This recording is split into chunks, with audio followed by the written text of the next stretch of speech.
The day my daughter-in-law laughed at my financial dreams was the day I decided to buy her company. She had no idea that the poor working woman she mocked owned more money than her entire family combined. By the time I was done, she would be begging for the minimum wage job I once had. Before we proceed, thank you for watching Granny's narrative. Please subscribe and tell us where you are watching from in the comment section. My name is Margaret Chen and I am 58 years old. I live in a small 2-bedroom apartment in Phoenix, Arizona. Most people who see me think they know my story. Single mother. Struggled all her life. Works multiple jobs just to survive. They look at my discount store clothes and my 10-year-old Toyota and they think they have me figured out. They have no idea how wrong they are. Let me take you back to where this really started. It was a hot August morning and I was sitting in my tiny kitchen drinking instant coffee. My laptop was open in front of me and I was studying something that would shock anyone who knew me. Stock market trends. Cryptocurrency analysis. Real estate investment strategies. Investment portfolios. At 58, most people expected me to be thinking about retirement. Maybe planning to work until I drop dead because that is what happens to people like me. Poor people. Working class people. People who never catch a break. But I had caught a break. Several breaks actually. And I had been smart enough to hide them from everyone. My son Tyler is 22 years old. He is smart and kind and everything a mother could want. When his father left us 9 years ago, Tyler was just 13. His father Marcus walked out one Tuesday morning and never came back. No explanation. No child support. No nothing. Just gone. Everyone expected me to fall apart. My neighbors. My coworkers. Even my own mother. They all waited for me to crumble under the pressure of raising a teenage boy alone with no money and no support. Instead I got angry. Not the kind of anger that destroys you. The kind that fuels you. The kind that wakes you up at 4 in the morning ready to conquer the world. I worked as a night nurse at a retirement home. I did weekend catering for rich people's parties. I cleaned houses on my days off. I did bookkeeping for small businesses. I drove for a ride-sharing service. I worked at a grocery store. I did everything and anything to make sure Tyler had food and clothes and a chance at college. Tyler watched me work myself to exhaustion. He never complained. He studied hard. He got scholarships. He made me proud every single day. And then he met Victoria. Victoria Ashford came from old money. Her family owned hotels and restaurants across 3 states.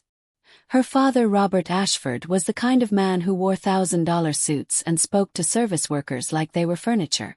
Her mother Linda was a socialite who spent more on her monthly spa treatments than I earned in 6 months. Victoria herself was 23 years old. Blonde. Beautiful. Educated at private schools. She had a degree in business management from an expensive university. She had never worked a day in her life for money she actually needed.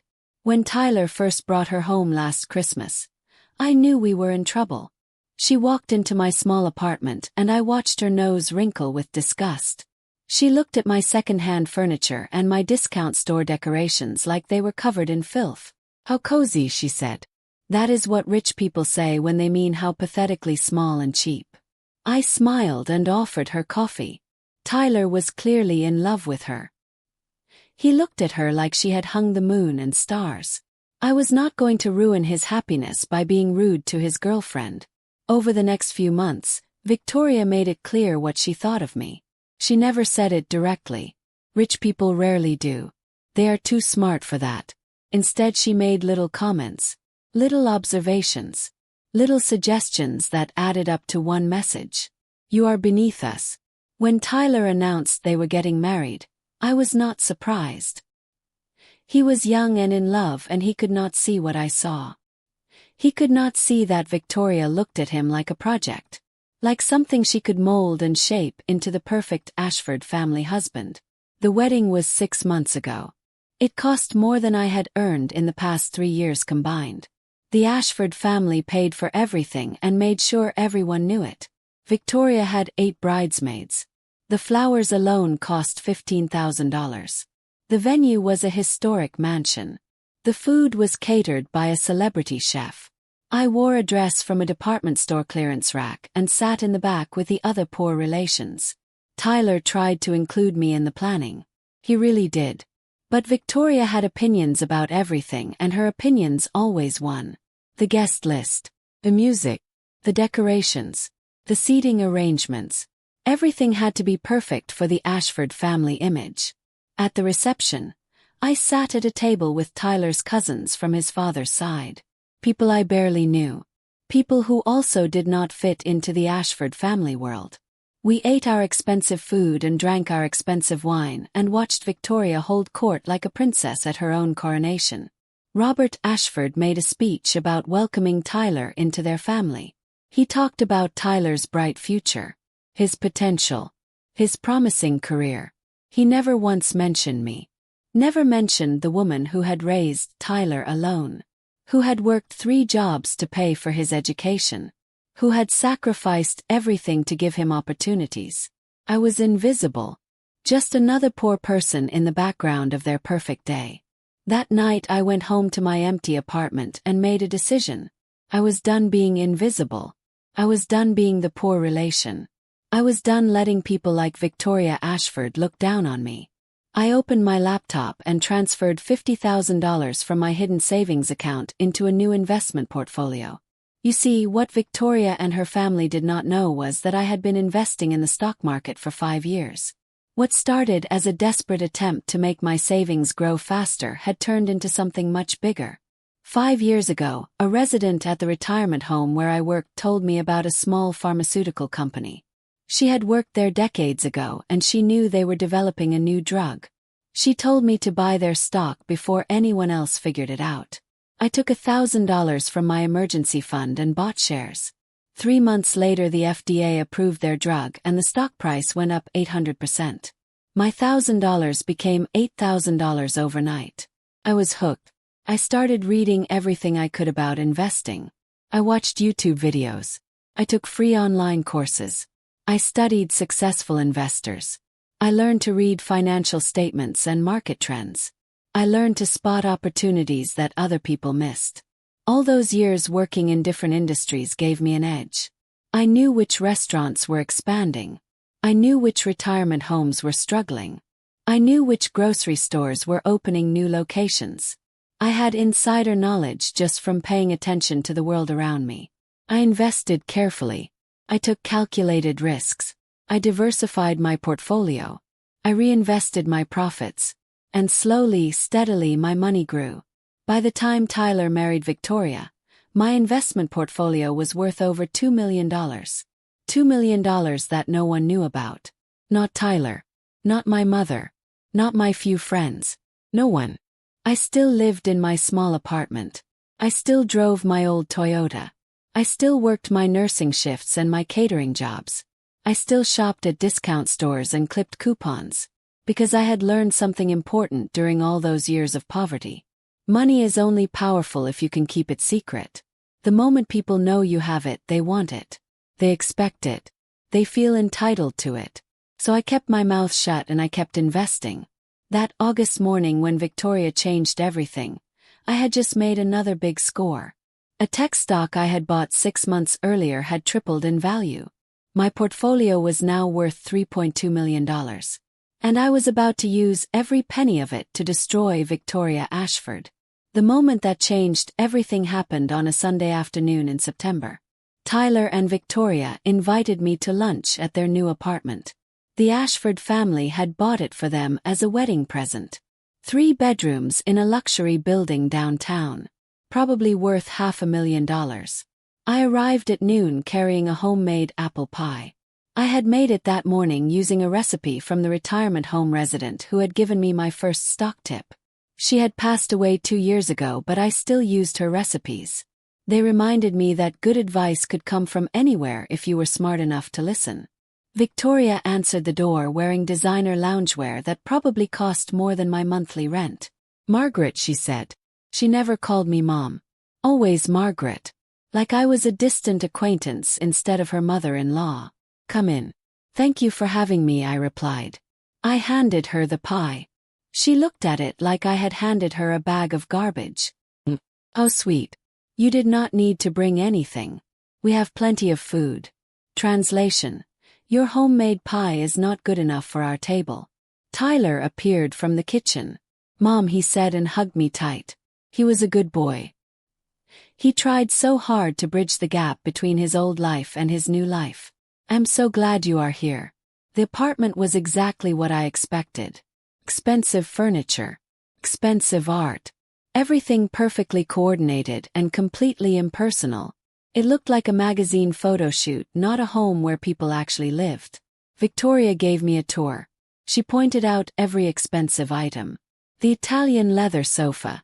The custom window treatments. The designer light fixtures. Each detail was another reminder of how much money the Ashford family had, and how little I had in comparison. We finally sat down to eat in their dining room. Victoria had ordered food from an expensive restaurant. Organic salads. Grass-fed steak. Imported cheese. Everything cost 3 times what it should because rich people needed to prove they could afford the best. Robert and Linda Ashford were already seated. They greeted me with a kind of polite coldness that rich people use when they have to interact with poor relations. Margaret, Linda said. You look well. Thank you, Linda. You too. We ate in uncomfortable silence for a while. Tyler tried to start conversations, but they all died quickly. Victoria picked at her food. Robert checked his phone. Linda sipped her wine and looked bored. Then Robert asked the question that started everything. Margaret, Tyler tells me you have been taking some kind of online classes lately. What are you studying? Everyone at the table turned to look at me. I could feel their judgment. Their assumption that whatever I was studying was probably some low-level certification. Medical billing maybe. Basic computer skills. I have been learning about financial investing, I said calmly. Stock market analysis. Portfolio management. Real estate investment strategies. The silence that followed was thick enough to cut with a knife. Linda actually laughed. Financial investing. Your age. Victoria joined in. Is not that a bit ambitious, Margaret? I mean, those fields are very complex. They require years of education and experience. Tyler frowned. Mom has always been good with money. She managed our household budget for years while working multiple jobs. Oh, I am sure she is wonderful at budgets, Linda said in that tone rich people use when they want to sound kind but are actually being cruel. But investment strategies are quite different from balancing a checkbook. They are very sophisticated. Robert leaned forward. Have you been taking these classes online? Free courses? Yes, I replied. Along with some paid certification programs. Victoria exchanged a look with her mother. A look that said everything. Poor Margaret. Wasting her time and money on classes that will never help her. Trying to be something she is not. Margaret, Victoria said sweetly. I think it is wonderful that you are trying to educate yourself. But I worry that you might be getting taken advantage of. There are a lot of scams online that target older people who do not understand how complex the financial world really is. I am being very careful, I said. I'm sure you are, Robert said. But these online programs, they make everything sound simple when it is actually quite complicated. Real investing requires connections, inside knowledge, relationships with the right people. It is not something you can learn from a computer screen. He's right, Mom, Victoria continued. You should probably stick to safer options. Maybe a nice savings account or a CD. Something appropriate for someone at your stage of life. Tyler's face was red. Victoria, that is inappropriate. Mom can invest however she wants. I'm just trying to help, Victoria said. I would hate to see her lose her savings because she got involved in something she does not understand. Linda nodded. We have seen it happen so many times. Older people with limited means getting swept up in get-rich-quick schemes. It is really quite sad. It is not a get-rich-quick scheme, I said quietly. It is careful research and strategic planning. Robert laughed. Actually laughed. Margaret, you are adorable. But let's be realistic. Real wealth building requires capital, resources, education, experience. It is not something you can achieve through online courses and small investments. Exactly, Victoria said. She was warming to her subject now. Enjoying herself. You have worked so hard all your life just to get by. It would be terrible if you threw away what little you have saved on risky investments. I took a sip of water and counted to 10. Inside my head I was doing math. I was calculating exactly how much Victoria's family was worth, how much their businesses earned each year, how much they spent on their lifestyle, and I was comparing it to my own portfolio, my $3.2 million that none of them knew existed. You are probably right, I finally said. I should be more careful. Relief washed over the table. They had successfully put the poor woman back in her place. They had reminded me that I was not smart enough or educated enough or rich enough to play in their world. To being realistic, Robert said and raised his wine glass. I raised my water glass. To realistic expectations. But inside I was smiling. Because that morning before I left my apartment, I had received an alert on my phone. A small marketing firm that Victoria worked at was being sold. The company was called Elevate Marketing Solutions. Victoria had started there 6 months ago as a junior marketing coordinator. It was her first real job, though she had gotten it through her father's connections. The company was struggling. I knew this because I had done my research. I always researched companies before investing in them or avoiding them. Elevate Marketing Solutions had been losing clients for 2 years. Their revenue was down 40%. They were bleeding money. And Victoria Ashford was part of the problem. I had accessed public reviews from former employees through business research websites I subscribed to. Victoria was described as difficult, unprofessional, lacking basic skills. She showed up late. She missed deadlines. She argued with clients. She treated support staff like servants. She was everything her parents had raised her to be. Entitled, arrogant, incompetent. The company was being sold to avoid bankruptcy. The new owner would need to make major changes quickly to turn things around. Changes that would definitely include firing deadweight employees. I went home that night and made phone calls. Called business brokers. Called investment advisors. Called lawyers. Asked questions. I gathered information. By midnight, I knew everything I needed to know about Elevate Marketing Solutions. Their client list. Their revenue streams. Their assets and debts. Their employees and their performance records. By 2 a.m. I had made a decision that would change everything. I was going to buy the company. I was going to become Victoria Ashford's boss. And then I was going to fire her. The next morning I called Marcus Webb. He was a business broker in Phoenix who specialized in distressed company sales. I had been talking to him for months about potential investment opportunities. Marcus, I said when he answered. Tell me about Elevate Marketing Solutions. There was a pause. How did you hear about that? We just got the listing yesterday. Have my sources. What is the asking price? He told me. It was high but not impossible. The owner wanted to recoup some of his losses before he walked away. Why are they selling? The owner is retiring. Well, he says he is retiring. Really, he is running away from a sinking ship. The company is losing money every quarter. They need new management and a complete overhaul. What is wrong with current management? Marcus laughed. What is not wrong? The head of marketing is the owner's nephew who got the job through family connections. Most of the junior staff are also family hires or friend referrals. None of them know what they are doing. They are bleeding clients left and right. Tell me about the junior staff. Why? Are you seriously interested in this company?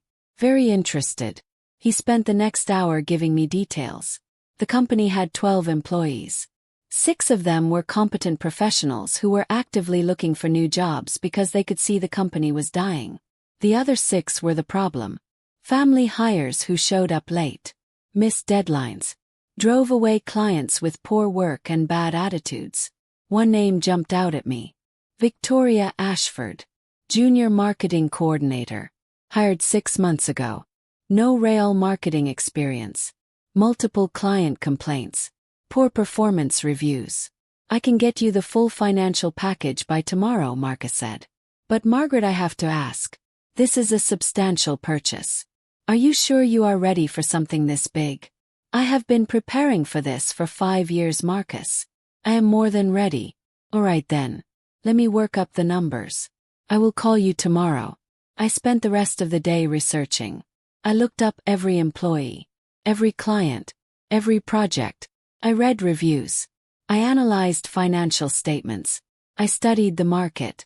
By evening, I knew I could turn the company around. I knew which employees to keep and which to fire. I knew which clients to pursue and which to let go. I knew exactly what needed to be done. But more than that, I knew I was about to give Victoria Ashford a lesson she would never forget. The acquisition moved fast. Faster than I expected. The owner of Elevate Marketing Solutions was desperate to sell. His nephew had driven the company into the ground and he wanted out before things got worse. I made an offer that was 10% below asking price but came with a guarantee to close within 2 weeks. He accepted immediately. 2 weeks. That was all the time I had to arrange financing, hire lawyers, complete due diligence, and prepare to take over a failing company. I worked like I had never worked before. I liquidated some of my stock positions. I arranged a small business loan using my portfolio as collateral. I hired a business lawyer named Jennifer Torres who specialized in company acquisitions. Jennifer was everything I needed. Smart. Experienced. She did not ask unnecessary questions about where my money came from. She just focused on making sure the deal was legal and protected my interests. We closed on September 28th.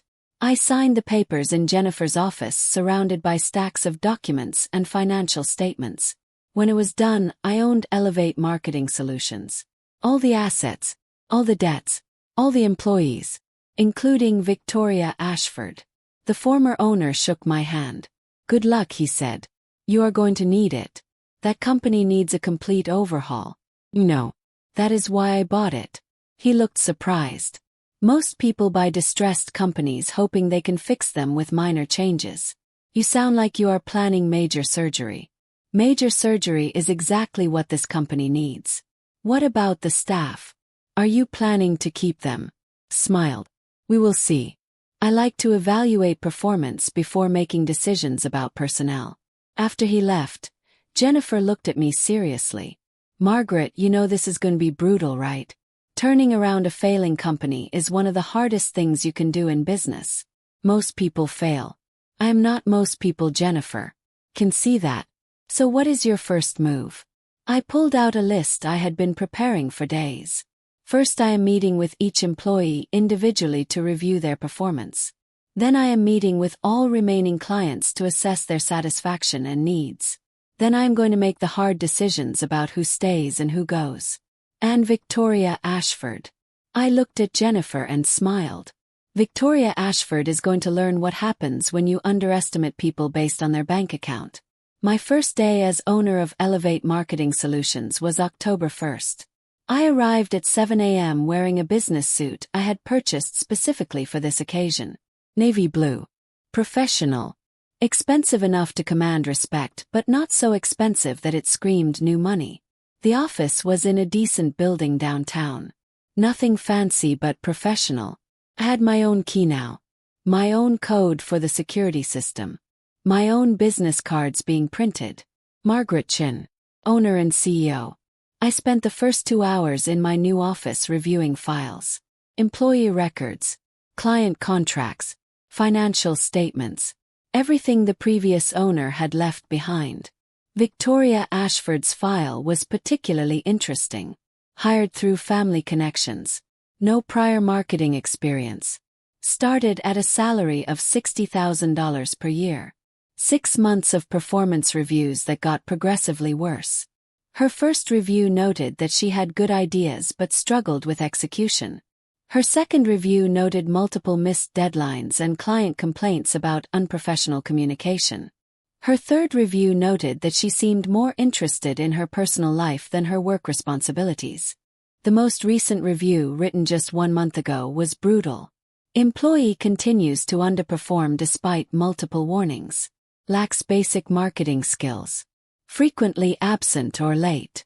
Multiple clients have requested she be removed from their accounts. Recommend termination if performance does not improve immediately.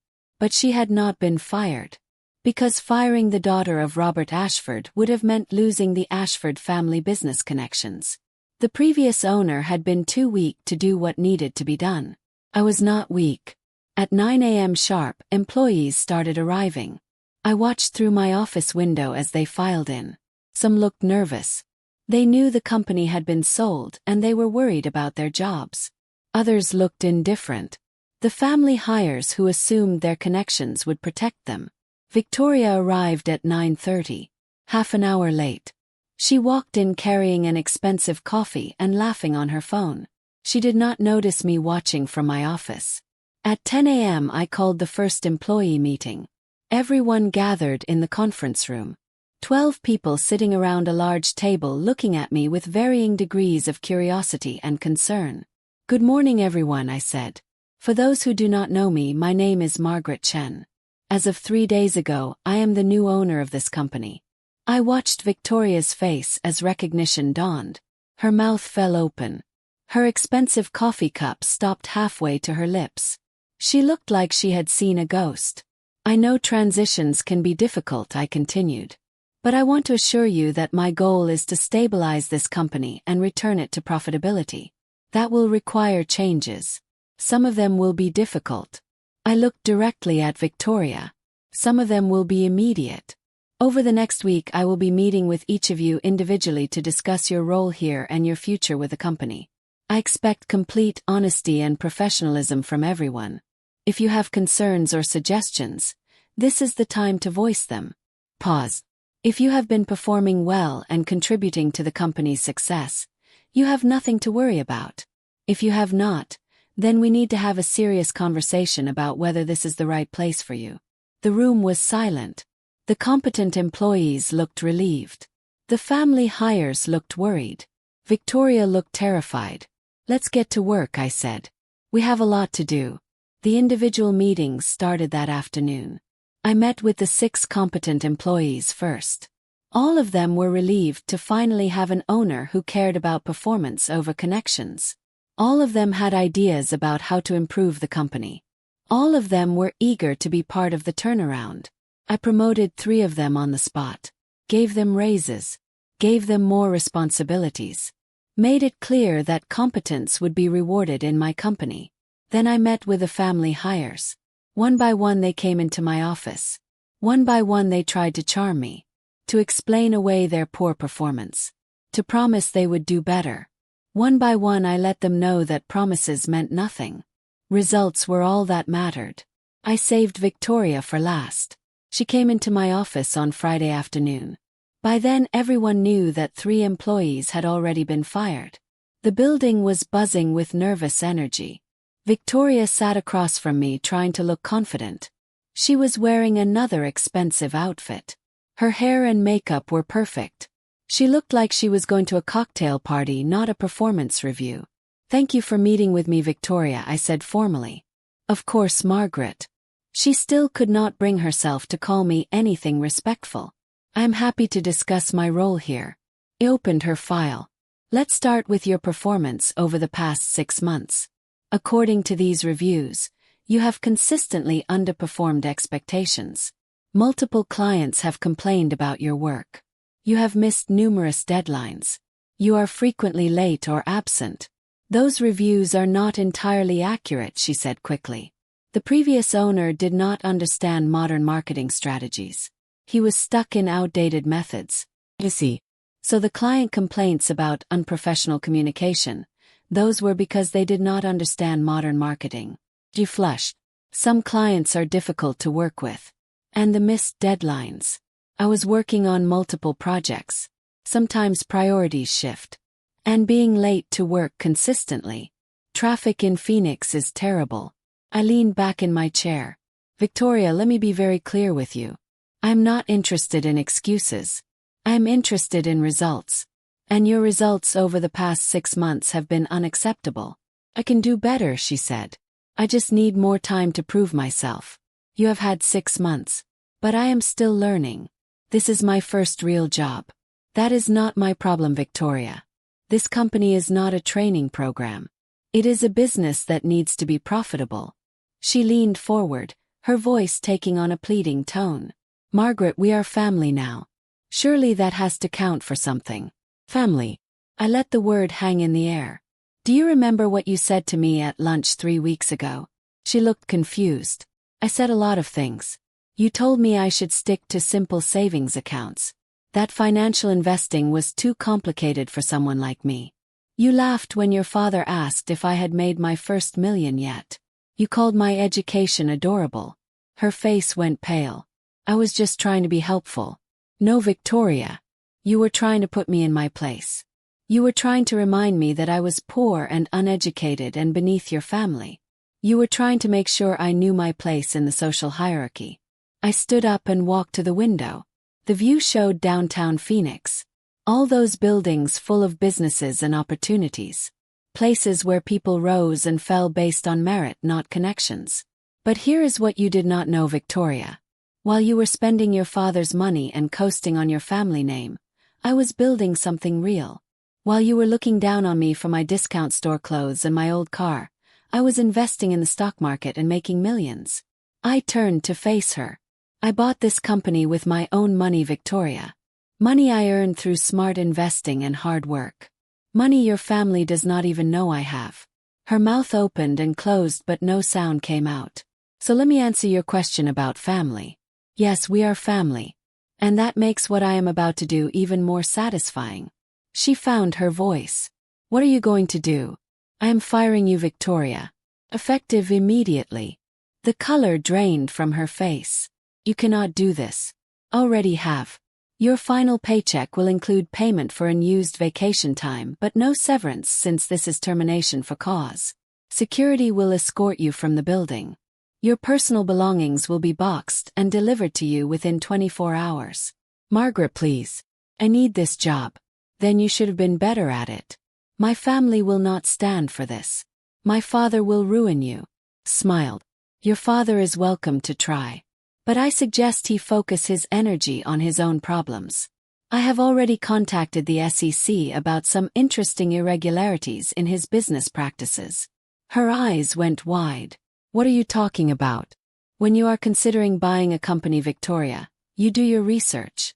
That includes background checks on the family members of key employees. Your father's investment firm has some very interesting financial records.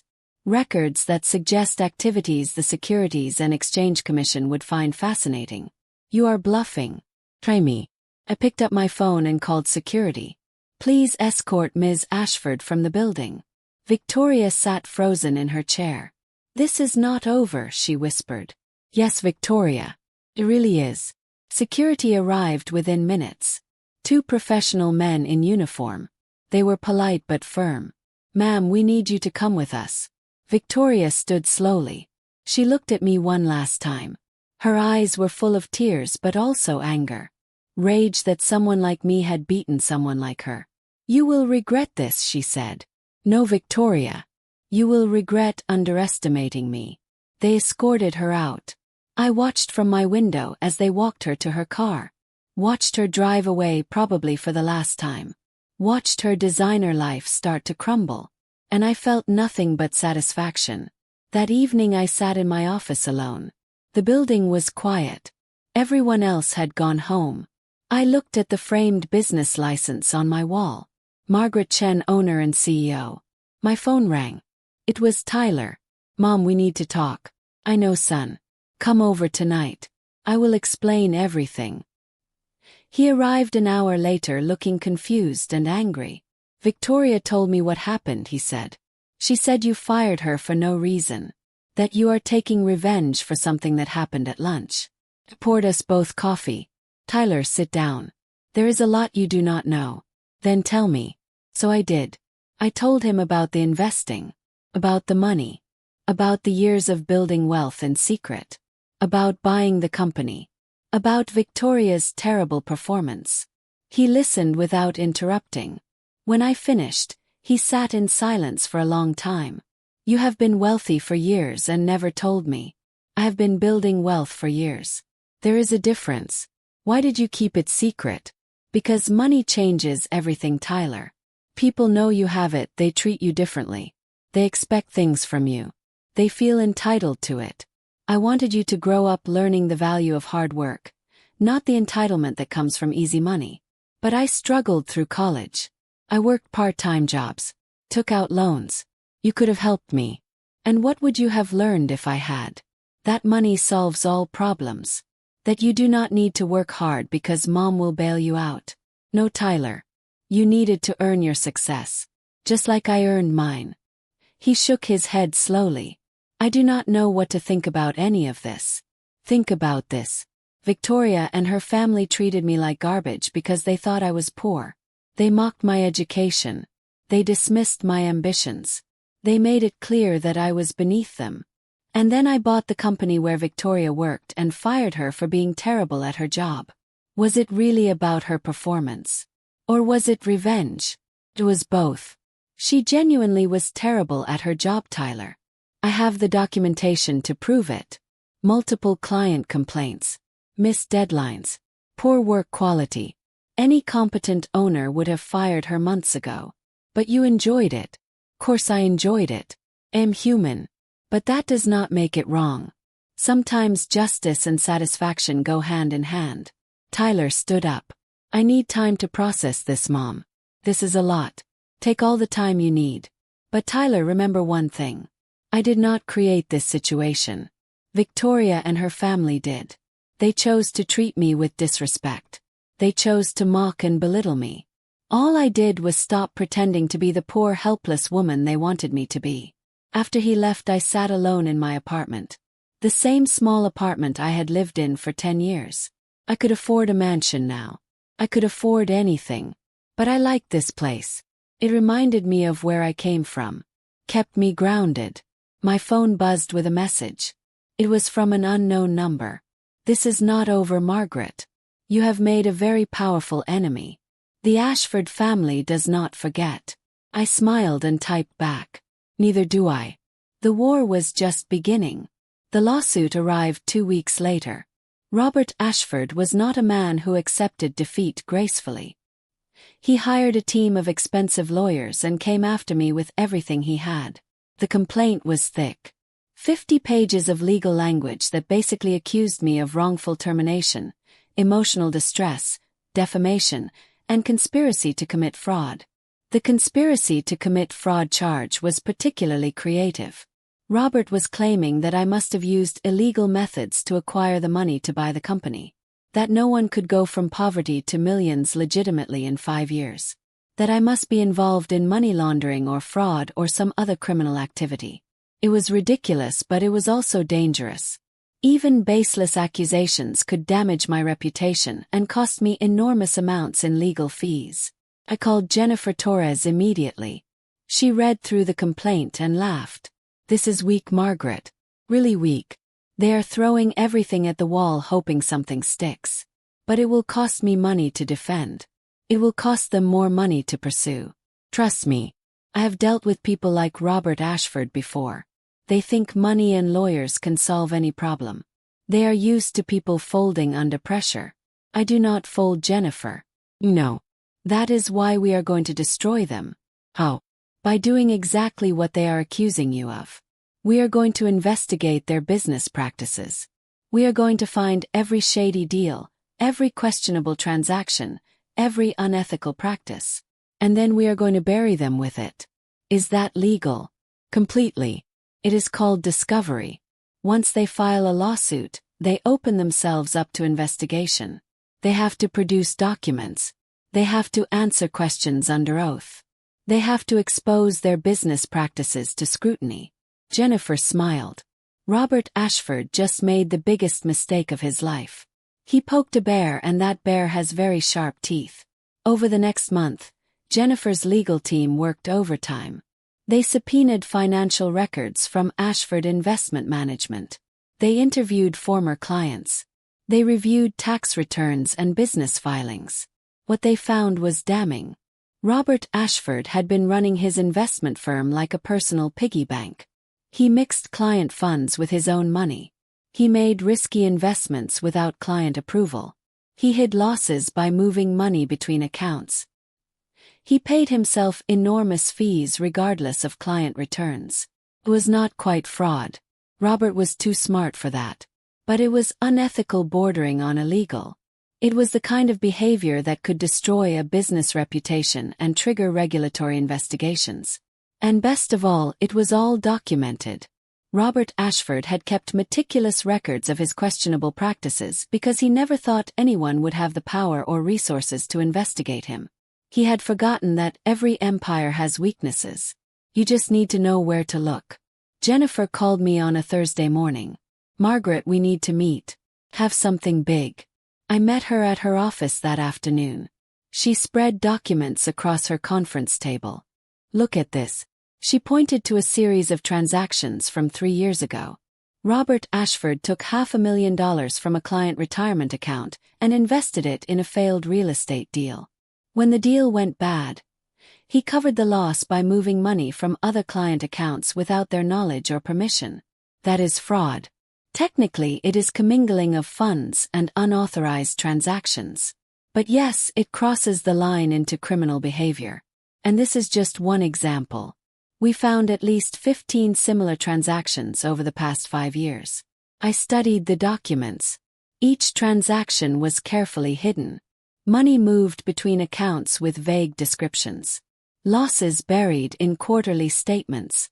Gains from good investments used to cover losses from bad ones. It was a shell game. Robert Ashford was gambling with other people's money and lying about the results. What else did you find? Jennifer pulled out another file. Tax fraud. He has been underreporting his personal income for years. He routes income through shell companies to avoid taxes. He writes off personal expenses as business costs. His yacht is registered as a business asset even though he uses it for personal vacations. He pulled out a third file. And then there is this. Bribery. He has been paying city officials to fast-track permits for his hotel developments. All documented in emails and bank transfers. I leaned back in my chair. How did he keep all this hidden? 'Cause no one was looking. Robert Ashford operates in a world where wealthy people protect each other. Where regulators are understaffed and overworked. Where a good lawyer and political connections can make problems disappear. Till now. 'Cause he made one critical mistake. He went after you. And you had the resources and determination to fight back. What do we do with this information? We have options. We can use it to force them to drop the lawsuit. We can turn it over to the SEC and IRS and let federal prosecutors handle it. Or we can do both.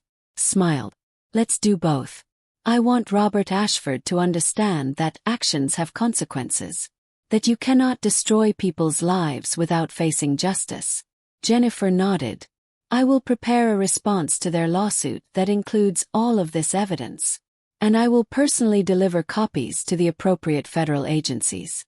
This is going to get very ugly for the Ashford family very quickly. But they wanted a war. Let's give them one. The countersuit hit the Ashford family like a bomb. We did not just defend against their accusations. We went on the attack. We filed our own lawsuit for malicious prosecution, defamation, and abuse of process. And we attached 200 pages of evidence documenting Robert Ashford's fraudulent business practices. Within 24 hours, federal investigators from the SEC contacted Robert Ashford's lawyers. Within 48 hours, the IRS opened an investigation into his tax returns. Within 72 hours, local prosecutors started looking into the bribery allegations. Robert Ashford's carefully constructed empire was crumbling. And Victoria was caught in the middle of it all. Tyler called me a week after we filed the countersuit. His voice was strained and tired. Mom, Victoria's family is falling apart. Her father has been served with federal subpoenas. Their house is being searched by investigators. Her mother is having a nervous breakdown. I'm sorry, Tyler. Truly am. But this is not my fault. Robert Ashford created this situation through his own criminal behavior. Victoria is devastated. She cannot believe her father would do these things. Sometimes the people we love are not who we think they are. There was a long pause. She wants to talk to you, Mom. She says she needs to apologize. It is too late for apologies, Tyler. Please, Mom. Just hear her out. She is really struggling. Against my better judgment, I agreed. We met at a coffee shop downtown. Neutral territory where Victoria could not manipulate the environment or bring her family for backup. She arrived looking nothing like the polished woman who had mocked me at lunch months ago. Her hair was pulled back messily. She wore jeans and a simple sweater. No makeup. No expensive accessories. She looked tired and defeated. "Thank you for meeting me, Margaret," she said quietly. "What do you want, Victoria?" She wrapped her hands around her coffee cup. "I want to apologize. For everything. For how I treated you. For the things I said. For judging you based on your bank account instead of your character." Waited. She had more to say. "I grew up believing that money and status were what mattered. That people like me were better than people like you. My parents taught me that. Their friends reinforced it. I never questioned it. Until everything fell apart." I sipped my coffee. "Go on." "Finding out about my father's crimes has destroyed everything I believed about my family. My whole life was built on money that was stolen. Success that was achieved through cheating and lying. I feel like I do not know who I am anymore." Her eyes filled with tears. "And then I think about how I treated you. How I mocked you for trying to educate yourself. How I laughed at your investments. How I told you to stick to simple savings accounts because financial matters were too complicated for someone like you." She wiped her eyes. "You were smarter than all of us, Margaret. You built real wealth through hard work and intelligence. While my family was stealing and cheating, you were studying and investing and creating something genuine." I set down my coffee cup. "Victoria, do you understand why I fired you? Because I was terrible at my job. But also because you needed to learn that privilege and connections cannot substitute for competence and effort. You spent 6 months at that company doing substandard work because you thought your family name would protect you. No. And I am sorry. Not just for being bad at the job but for all the ways I disrespected you before that. What are you doing now?" "I got a job at a retail store. Sales associate. Minimum wage. It is humbling, but I am actually trying for the first time in my life. No family connections. No special treatment. Just showing up and doing the work. That is good, Victoria. That is what you should have been doing all along." "No." She looked down at her hands. "I also want you to know that Tyler and I are getting divorced. It is not fair to him to stay in this marriage. I have too much to figure out about myself and my life." I felt a pang of sympathy for my son but also relief. "Tyler deserves better than this, Margaret," Victoria continued. "He deserves someone who will treat his family with respect. Someone who understands the value of hard work. Someone who will not look down on people because of their bank account or background." "Yes, he does. I hurt him by treating you the way I did. I hurt myself too. I became exactly what my parents raised me to be. Entitled. Arrogant. Blind to my own privilege." She stood up. "I do not expect you to forgive me. I just wanted you to know that I understand now. I understand what I did wrong. And I am trying to become a better person." As she turned to leave, I called after her. "Victoria." He turned back. "Keep working at that retail job. Keep learning what real work feels like. Keep your head down and your ego in check. In a few years, when you have proven you can succeed without family money or connections, come see me. Maybe we can talk about opportunities." Her eyes widened. "Really? Really? Everyone deserves a second chance, Victoria. But they have to earn it first." She nodded, fresh tears streaming down her face. "Thank you, Margaret. I will make you proud." I watched her leave. Part of me still wanted to hate her. To enjoy her suffering. To revel in her family's destruction. But I had learned something important over the years. Revenge is sweet, but forgiveness is powerful. Not forgiveness that forgets. Not forgiveness that excuses. But forgiveness that recognizes when someone has genuinely changed and deserves a chance at redemption. Victoria had a long road ahead of her. But at least she was finally on the right path. The federal case against Robert Ashford moved quickly. With the evidence Jennifer had compiled, prosecutors had everything they needed for multiple charges. Securities fraud, tax evasion, bribery, money laundering. Robert hired the best defense lawyers money could buy. They fought every charge. They attacked the evidence. They tried to negotiate plea deals. But the case was too strong. The documentation too thorough. 6 months after I fired Victoria, Robert Ashford stood in a federal courtroom and pleaded guilty to 15 counts of fraud and corruption. He was sentenced to 8 years in federal prison and ordered to pay back over $12 million to his victims. Linda Ashford divorced him 2 weeks after the sentencing. She got to keep their house and half of their remaining assets. She moved to California and changed her name. Apparently even socialites have limits on how much shame they can tolerate. The Ashford family empire was completely destroyed. Their hotels were sold to pay legal fees and restitution. Their investment firm was shut down by regulators.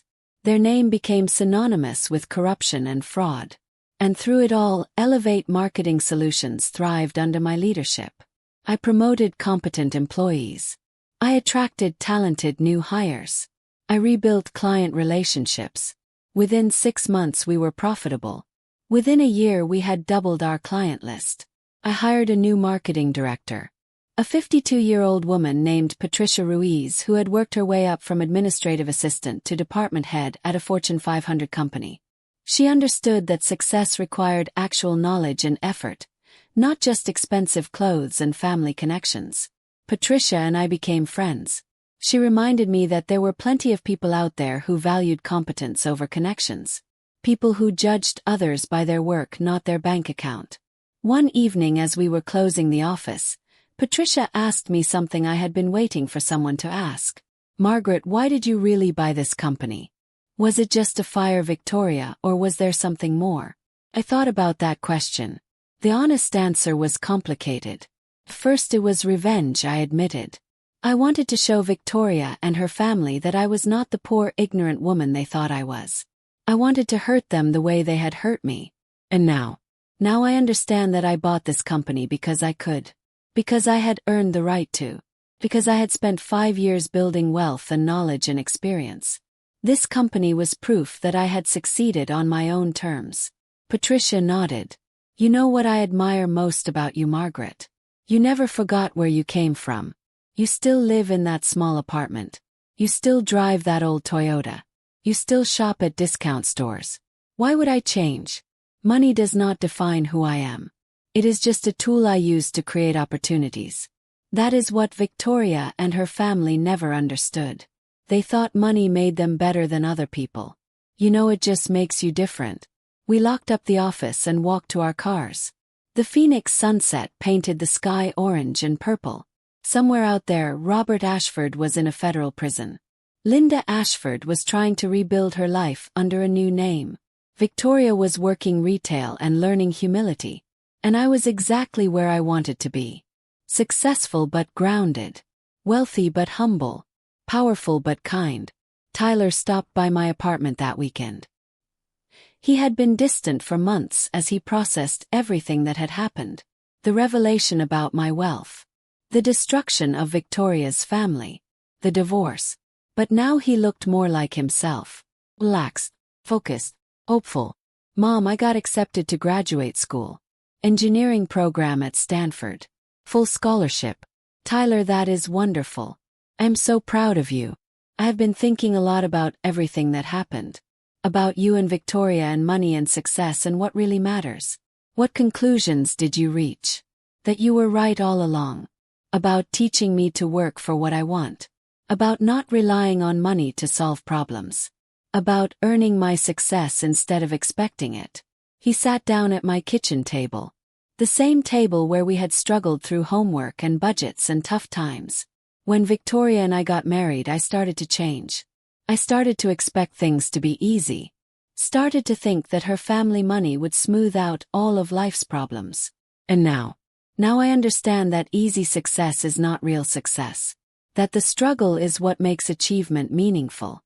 That you gave me a gift by making me work for everything. I squeezed his hand. "You're gonna do amazing things, Tyler. Not because of money or connections, but because you have the intelligence and work ethic to succeed on your own terms. I learned that from watching you, Mom. Watching you work 3 jobs. Watching you study investment strategies at midnight after exhausting shifts. Watching you build something real out of nothing. He paused. And watching you destroy people who underestimated you. That was pretty awesome too. I laughed. That was just a bonus.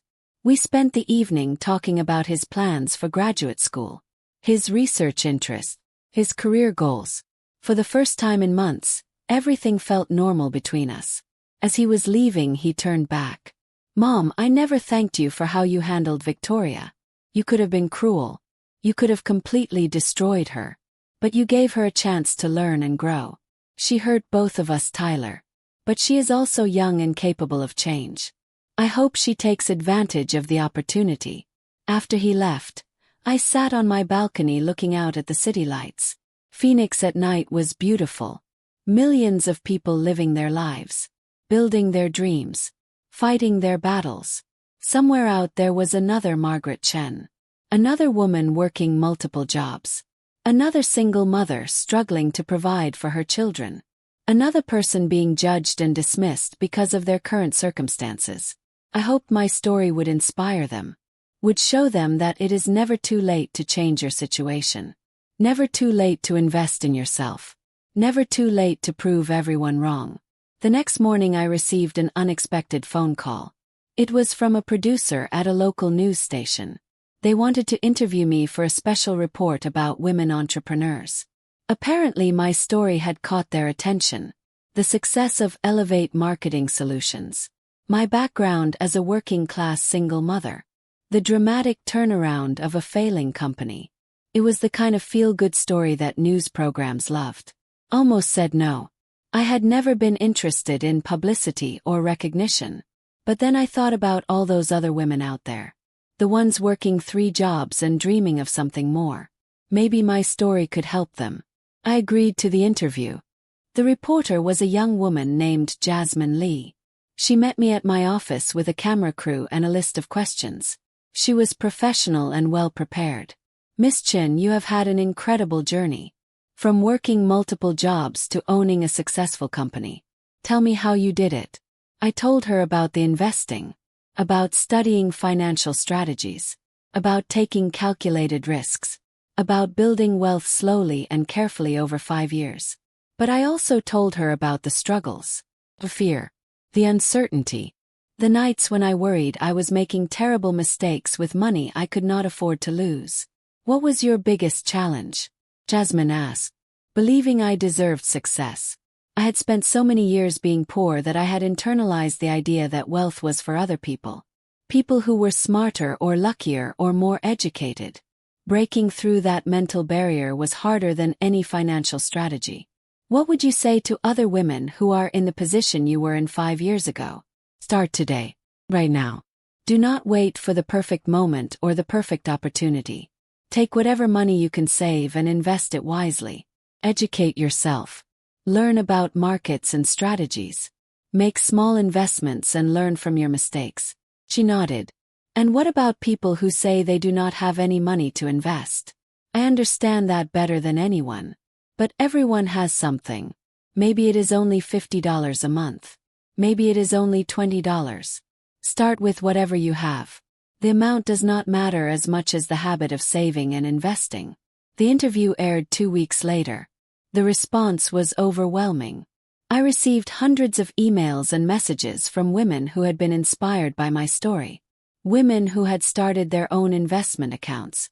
Women who had enrolled in financial education courses. Women who had decided they deserved more than their current circumstances. One message in particular moved me to tears. It was from a 55-year-old nurse who worked night shifts just like I had. She wrote that she had always believed it was too late for her to build wealth. That retirement meant working until she dropped dead. But my story had given her hope. She had opened an investment account with $500 and was studying financial markets every day. I responded to her personally, told her I was proud of her, gave her advice and resources, offered to mentor her if she needed guidance. Because that is what success is really about. Not the money in your bank account. Not the size of your house or the model of your car. Success is about lifting others up. Sharing your knowledge. creating opportunities for people who are where you used to be. My phone rang late one evening 6 months after the news interview aired. It was an unknown number. I almost did not answer, but something made me pick up. Hello. Margaret Chin. This is Victoria. I was surprised. I had not heard from her since our coffee shop meeting almost a year ago. Victoria. How are you? I'm good. Really good actually. I wanted to call and update you on everything that has happened. I am listening. I have been working at that retail job for a year now. I got promoted to assistant manager 3 months ago. I am also taking night classes in marketing. Real classes where I have to actually learn the material and do the work. That is wonderful, Victoria. But the most important thing is that I am learning who I am without my family name and money. I am learning that I can be valuable based on my own effort and skills. There was a pause. Margaret, you said that in a few years when I proved I could succeed without family connections, I should come see you. I know it has only been a year, but I wanted to ask if that offer is still open. What do you have in mind? I would like to work for you again. Not as a marketing coordinator. Maybe as an intern or assistant. I want to learn from you. I want to understand what real success looks like. I thought about her request. A year ago, I would have laughed at the idea of hiring Victoria again. But people change. Victoria had spent a year learning humility and hard work. She had faced consequences and grown from them. Come to my office Monday morning at 8 a.m. We will talk about possibilities. Really? Her voice was filled with hope. Really? But Victoria, understand something. If I hire you, there will be no special treatment. No shortcuts. You will start at the bottom and earn every promotion. You will work harder than you have ever worked in your life. I would not want it any other way, Margaret. Monday morning arrived and Victoria showed up at my office at exactly 7:45 a.m. She wore simple professional clothes. She carried a notebook and portfolio of work she had done in her night classes. She looked nervous but determined. We talked for 2 hours. I asked her about what she had learned over the past year. About her failures and successes. About her goals and dreams. About why she wanted to work for me specifically. Her answers were thoughtful and honest. She did not make excuses for her past behavior. She did not try to minimize her mistakes. She simply acknowledged them and explained how she had grown. At the end of our conversation, I made a decision. I'm going to give you a chance, Victoria. You will start as a marketing assistant. Entry-level position. You will support the marketing team with research and administrative work. Your salary will be $35,000 per year. She did not flinch at the low salary. That is more than fair, Margaret. Thank you for this opportunity. Do not thank me yet. Thank me in 6 months when you have proven you can handle the work. If you succeed, we will discuss promotion and increased responsibilities. If you fail, you are gone. No second chances this time. Understand. Victoria started work the following Monday. I watched her carefully over the next few months. She arrived early every day. She stayed late when projects needed finishing. She asked questions and took notes. She treated everyone with respect from the CEO to the janitor. She was not perfect. She made mistakes. She struggled with some tasks. But she learned from every failure and never made the same mistake twice. Patricia Ruiz, my marketing director, came to me after 3 months. Margaret, I have to say I was skeptical when you hired Victoria. But she has been excellent, hardworking, eager to learn, respectful to the team. If she keeps this up, I would like to promote her to junior marketing coordinator. Let's give her 3 more months to prove consistency. If she maintains this performance, we will promote her with a raise.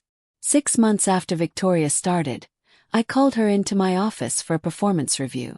She looked nervous as she sat down. Victoria, I have been watching your work carefully. You have exceeded expectations in every area. Your research is thorough. Your writing is improving.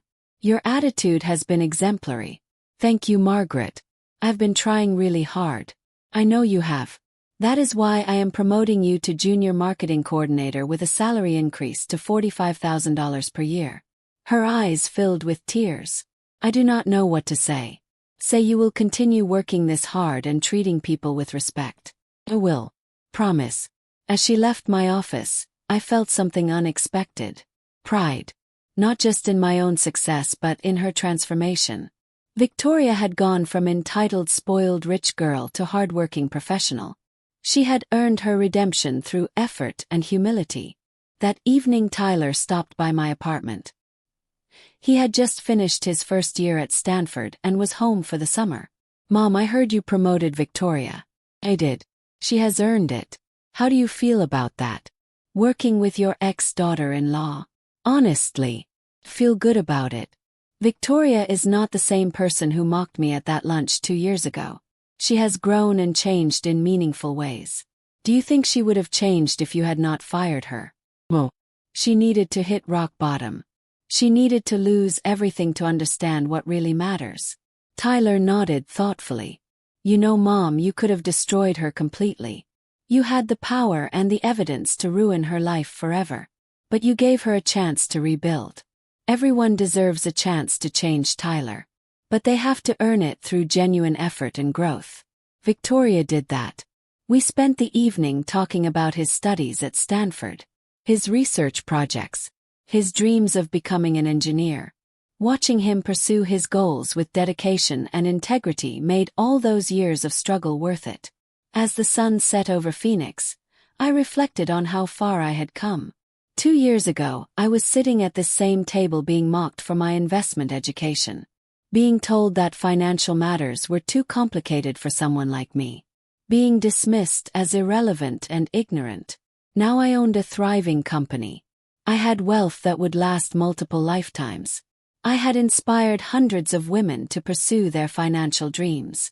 I had helped Victoria transform from entitled brat to hardworking professional. But most importantly, I had proven something to myself. That age is just a number. That circumstances do not define potential. That it is never too late to rewrite your story and achieve your dreams. My phone buzzed with a text from Patricia. "Just landed a major new client. 6-figure contract.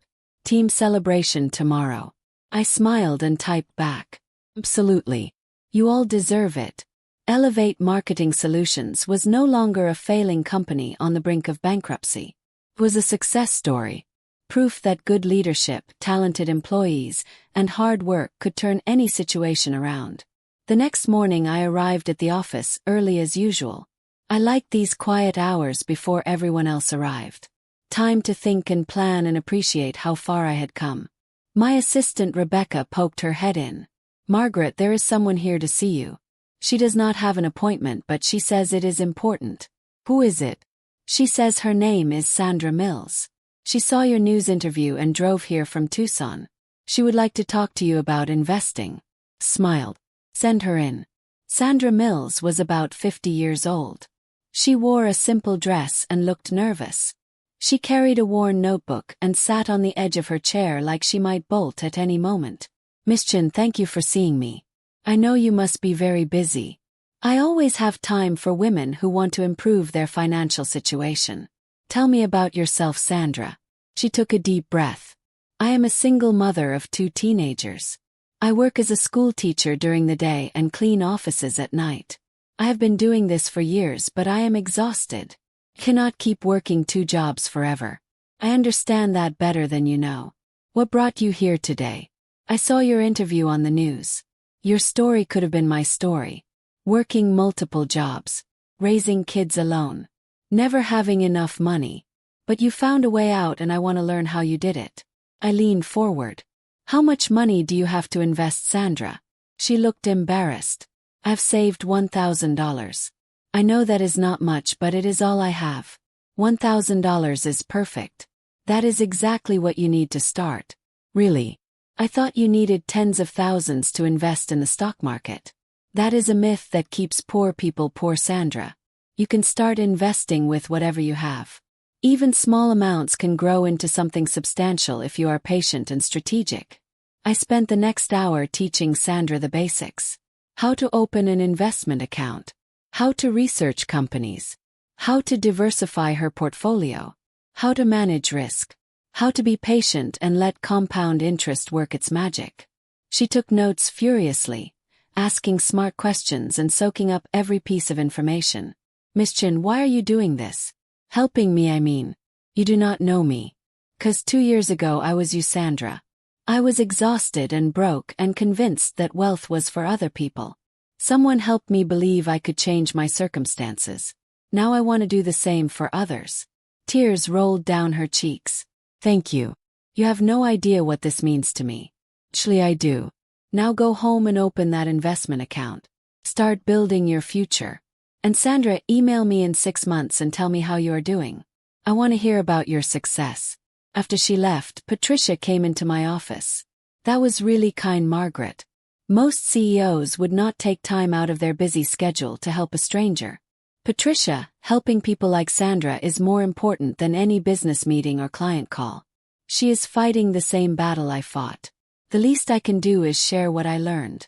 Over the following months, I heard from Sandra regularly. She sent me updates about her investment account, asked questions about strategies, shared her small victories as her portfolio began to grow. 6 months after our first meeting, she emailed me with exciting news. Her $1,000 investment had grown to $1,500 through careful stock picking and reinvested dividends. More importantly, she had caught the investing bug. She was studying markets every night, learning and growing and building her financial future. I was prouder of Sandra's $500 gain than I had been of any of my own $1 million deals. Because Sandra was doing exactly what I had done. She was refusing to accept her circumstances. She was fighting for a better future. She was proving that anyone could build wealth with knowledge and determination. The 2-year anniversary of buying Elevate Marketing Solutions arrived in October. The company was now worth 3 times what I had paid for it. We had expanded to a larger office, hired 15 new employees, doubled our client list, become one of the top marketing firms in Phoenix. I decided to celebrate by doing something unexpected. I called an all-staff meeting and announced that every employee would receive a bonus. Not a token gesture, but a substantial amount based on their contribution to the company's success. The room erupted in cheers and applause. Patricia wiped away tears. Victoria looked at me with gratitude and respect. After the meeting, Victoria approached me privately. Margaret, I need to tell you something. What is it? I have been offered a job at another company. Marketing manager position. Significant salary increase. Great opportunity. My heart sank a little, but I forced a smile. That is wonderful, Victoria. You have earned it. I turned it down. Why would you do that? 'Cause I am not done learning from you yet. Because money is not the most important thing anymore. 'Cause this company feels like home. You pause. You gave me a second chance when no one else would. You taught me what real success looks like. I want to stay here and continue growing. Few will have me. I felt emotion rise in my throat. Course I will have you, Victoria. And when you are ready for that marketing manager title, you will earn it here. 2 years ago, I never would have imagined this moment. Victoria and I working together successfully, respecting each other. Both of us changed by the journey we had traveled. That evening I sat in my office alone after everyone had gone home. The Phoenix skyline glittered outside my window. I pulled up my investment portfolio on my computer. The balance had grown to over $5 million through continued smart investing and compound interest. $5 million. A fortune I had built through determination, education, and calculated risks. Money that represented freedom and security and power. But the number on the screen did not move me the way it once would have. Because I had learned that wealth was not really about money. It was about options. Opportunities. The ability to help others and create positive change. I thought about Victoria working hard and earning redemption. About Sandra in Tucson building her investment portfolio dollar by dollar. About Tyler at Stanford pursuing his engineering dreams. About hundreds of women who had emailed me saying my story inspired them to change their lives. That was real wealth. The kind that multiplied when you shared it. My phone rang. It was a number I did not recognize. Hello. Miss Chen. This is Robert Ashford. I sat up straight, surprised. I had not heard from him since he went to federal prison 2 years ago. Mr. Ashford. This is unexpected. I am calling from prison. His voice was tired and defeated. Nothing like the arrogant tone I remembered. I have been thinking about everything that happened. About what I did to my family and to you. I stayed silent, waiting. I want to apologize. For filing that frivolous lawsuit. For accusing you of fraud. For treating you with such disrespect. You were everything I pretended to be. Successful through actual merit rather than theft and corruption. Why are you calling me with this now? Because I have had 2 years to think about my mistakes. About how I raised Victoria to be entitled and cruel. About how I built my wealth on other people's pain. About how I underestimated you and paid a terrible price. He paused. You destroyed my empire, Margaret. But you did it legally and ethically. You exposed my crimes instead of becoming a criminal yourself. You took the moral high ground even when you had every reason to fight dirty. What do you want from me, Robert? Nothing. I just wanted you to know that I understand now. That I respect what you accomplished. That Victoria is lucky to have you in her life, teaching her what real success looks like. We talked for a few more minutes. Robert asked about Victoria and seemed genuinely happy to hear about her progress. He asked about my company and congratulated me on its success. He sounded like a broken man trying to make peace with his past. After we hung up, I sat in silence for a long time. I did not feel triumphant or vindicated. I felt sad for what Robert could have been if he had chosen honor over greed. Sad for the family he had destroyed through his own corruption. Sad for all the victims of his fraud who had lost their savings. But I also felt grateful. Grateful that I had chosen a different path.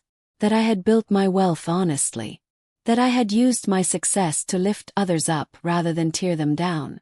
The journey from that mocking Thanksgiving dinner to this moment had been extraordinary. I had gone from invisible poor relation to successful CEO.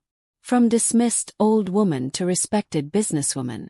From victim of mockery to source of inspiration. But the most important transformation was not external. It was internal. I had finally learned to believe in my own worth. To see myself as deserving of success and respect. To understand that my value was not determined by my bank account but by my character and actions. As I locked up the office and walked to my old Toyota in the parking garage, I smiled.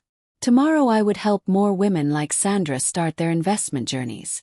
I would continue building Elevate Marketing Solutions into an even bigger success.